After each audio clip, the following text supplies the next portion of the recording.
उहाँलाई तपाईँ के भन्नुहुन्छ? उहाँ चाहिँ नि श्रीपेक्सको पक्षधर, राष्ट्रिय प्रजातन्त्र पार्टीका अध्यक्ष राजेन्द्र लिङदेनजी। अस्तिको जुन र्यालीमा उहाँको विशेष भूमिका छ। एउटा धेरै नेपाली जनताले आश गरेको नयाँ नेता, त्यो रूपमा लिन्छु म उहाँलाई। उहाँले यसो लिनुहुन्छ। अब अर्को फोटो मसँग छ।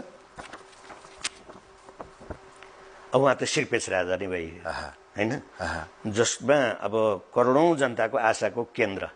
सबै जनताले राजाप्रति आश गरेका छन्। देशमा अब सुशासन, सुव्यवस्था अब राजाबाट मात्रै हुन्छ, अरूबाट केही पनि हुँदैन भन्ने उहाँसँग सबैले आश गरेका छन्।